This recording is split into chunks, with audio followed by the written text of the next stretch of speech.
बहुत बहुत स्वागत है। केवीएस के लिए जो अभ्यर्थी कैंडिडेट्स फॉर्म नहीं फिल कर पाए थे उनके लिए बहुत बड़ी खुशखबरी है। जो केवीएस की डेट है यानी कि केंद्रीय विद्यालय संगठन, उसकी डेट एक्सटेंड हो गई है।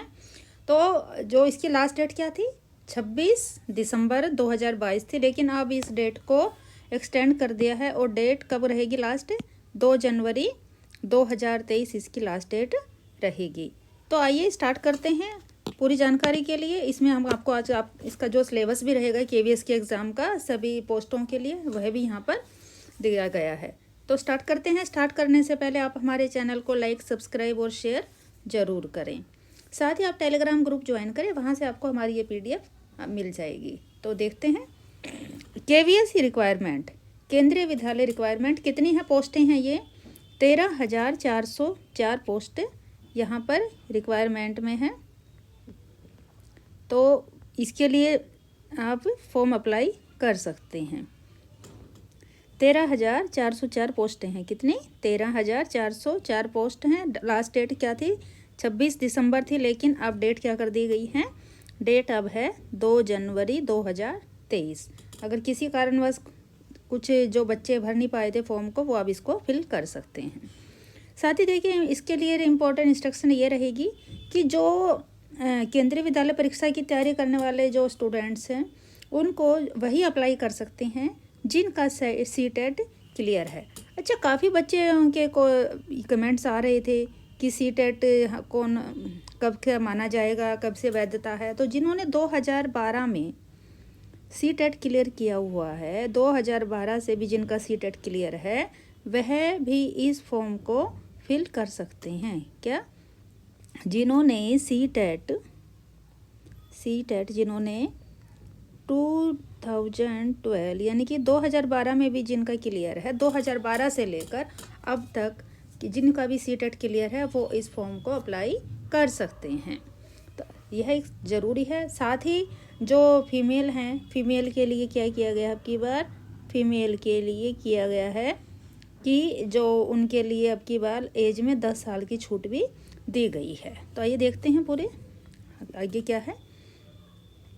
केंद्रीय विद्यालय के PRT और TGT फॉर्म वही लोग भर सकते हैं जिनका सीटेट क्लियर है। तो यह बात आपको कन्फर्म है कि जो सीटेट अगर आपका क्लियर है, कब, अगर आपका 2012 में भी हुआ तो आप तब भी एलिजिबल हैं।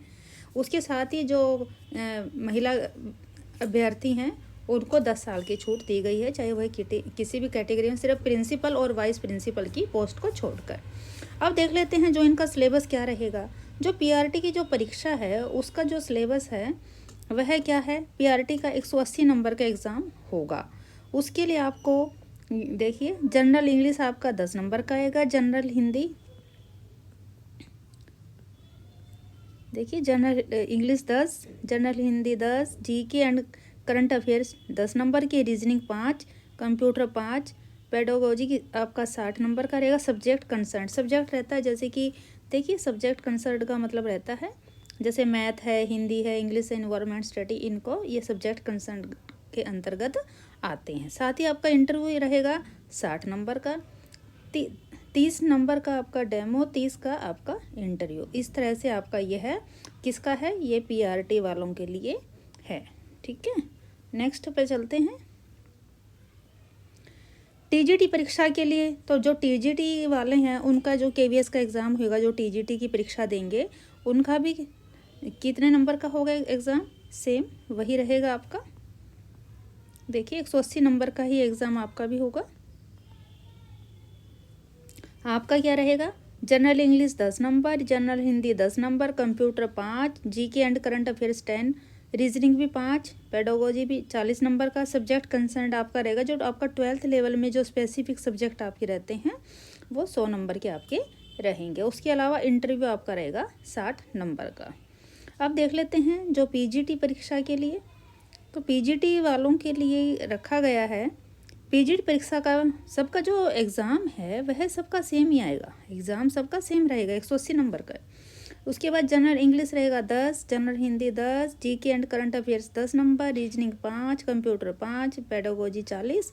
उसके बाद जो सब्जेक्ट कंसर्न्ड है, तो वो आपका क्या रहेगा, सब्जेक्ट जो कंसर्न पीजीटी वालों का रहेगा, जो आपका ऑनर्स का पेपर रहता है, जो क्वेश्चन आपके ग्रेजुएशन बेस के अकॉर्डिंग आपका यह सारा सिलेबस इसमें आएगा।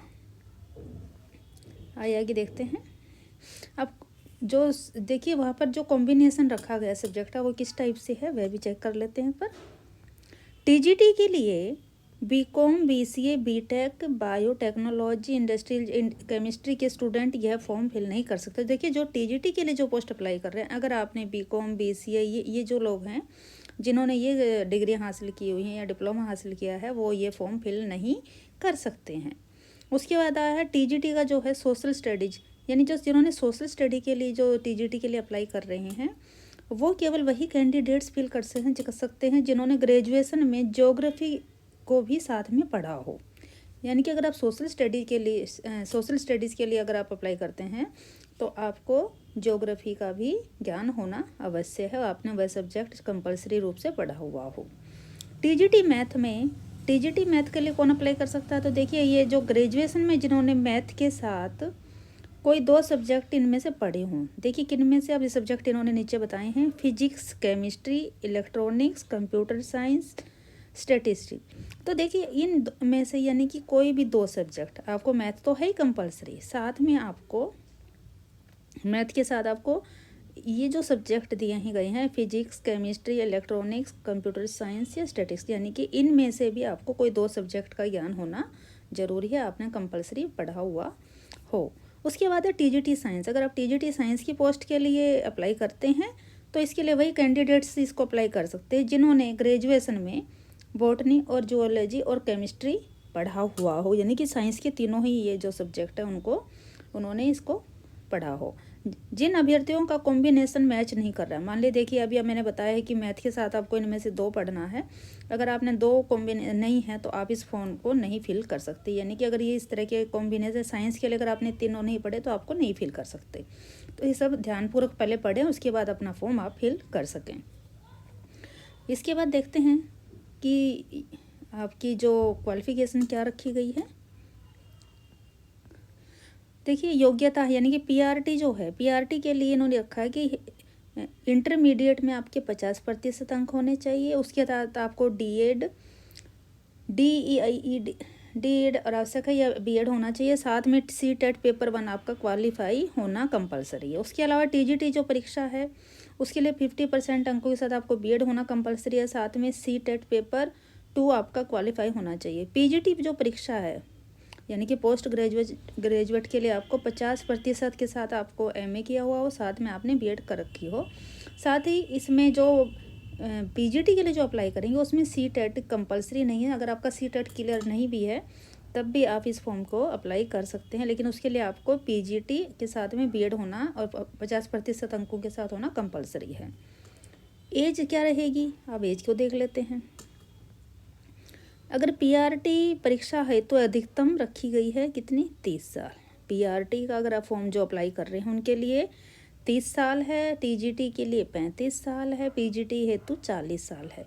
अच्छा जो ये कैटेगरी रखी गई है ये तो यहाँ पर दोनों के लिए ना, मेल और फीमेल दोनों के लिए है, लेकिन अगर आप महिला हैं, महिला कैंडिडेट है, तो महिला कैंडिडेट्स को अब की बार महिला कैंडिडेट्स को अब की बार 10 साल का छूट दी गई है। क्या दी गई है, एज में 10 साल की छूट आपको दी गई है।